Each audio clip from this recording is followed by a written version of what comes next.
The Lord be with you. And with your spirit. A reading from the Holy Gospel according to Matthew. Glory to you, O Lord. When the Pharisees heard that Jesus had silenced the Sadducees, they gathered together, and one of them, a scholar of the law, tested him by asking, "Teacher, which commandment in the law is the greatest?" He said to him, "You shall love the Lord your God with all your heart, with all your soul, and with all your mind. This is the greatest and the first commandment. The second is like it. You shall love your neighbor as yourself. The whole law and the prophets depend on these two commandments." My dear friends, the Gospel of the Lord. Praise to you, Lord Jesus Christ. Please be seated. Isang magandang umaga po sa inyong lahat. And we thank the Lord for gathering us today as a feast family for this morning Mass. Kanina I saw children dressed as angels and saints. No? Very cute. No? May they become reminders to all of us, no? Of our call to holiness, ang tawag na maging banal. I remember when I was in college, no? I was taking up philosophy at San Carlos Seminary in Makati City. We had this course, this subject, no, na tinatawag na Philippine Constitution. Our professor was a lawyer. No? At naalala ko, every meeting namin, may assignment kami. Our assignment is to memorize certain articles and sections of the Philippine Constitution. No? At para masubok, no, makita kung talagang ginawa namin yung assignment, we have a graded recitation every meeting. No? At it's not easy to memorize, no? Lalo na kapag napakarami, no, ng mga batas na kailangang isaulo. And I think ito yung pinanggalingan ng abogado sa Ebanghelyo when he asked Jesus, which commandment is the greatest? He must have memorized not just the 10 commandments, but the 613 precepts of the Jewish law. Kaya ganoon na lang ang tanong niya, of all the commandments, which is the greatest? And Jesus gave a beautiful answer. Love God and love your neighbor. What does this mean for all of us? 3 points for our reflection. First, ang pagmamahal ay pagbibigay halaga. No? Nanggaling po sa salitang mahal ang pagmamahal. Meaning, it has value. It is not worthless. May halaga. Ang taong mahal mo, binibigyan mo ng halaga sa buhay mo. Ano ang kabaliktaran ng mahal? Mura. Ang pagmumura, no? Ang pagbibitiw ng masakit na salita sa kapwa, pinapababa mo yung halaga niya sa iyong paningin. But if you love the person, you will make every effort not to hurt the person because the person has value for you. And Jesus gave a beautiful answer. Love.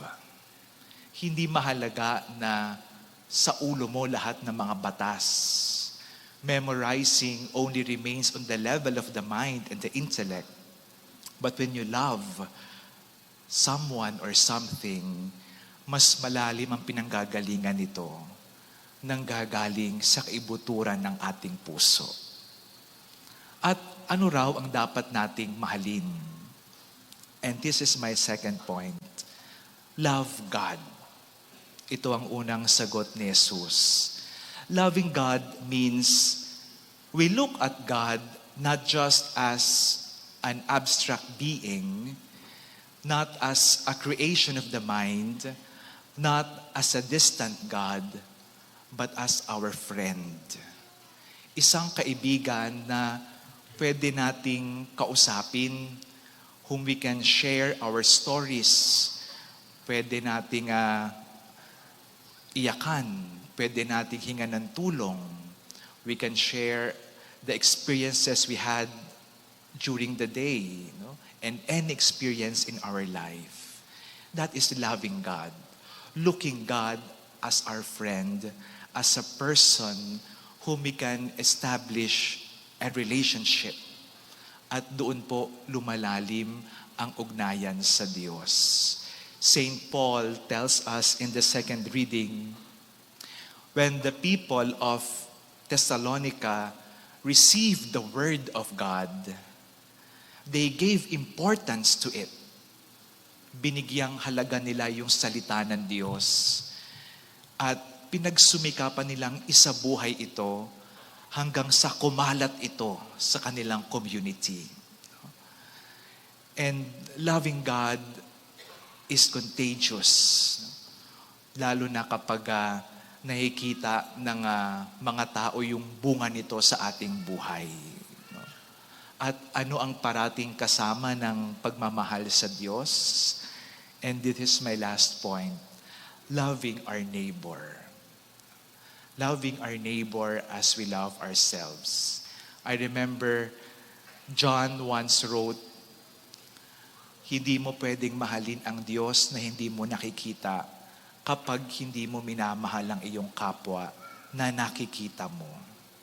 Loving our neighbor must become a natural fruit of our loving the Lord.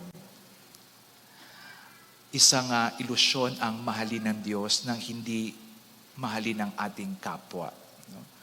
And this is the emphasis of the first reading. Who is our neighbor? Hindi lang yung ating kamag-anak, yung ating kaibigan o kakilala, but everyone around us, every people we encounter, we consider them as neighbor. Kaya sabi sa unang pagbasa, we must do no harm to the foreigners, to the widows, sa mga nangangailangan, because we look at them not as others, but as neighbors, objects of love, objects of our care and affection. As we continue with this Mass, we beg God for that grace, the strength to love. Love means pagbibigay halaga sa isang tao. Loving the Lord means looking God as a person whom we can relate with. And may the natural fruit of our effort to love God be seen in the way how we relate with the people around us by loving our neighbor as we love ourselves. Amen.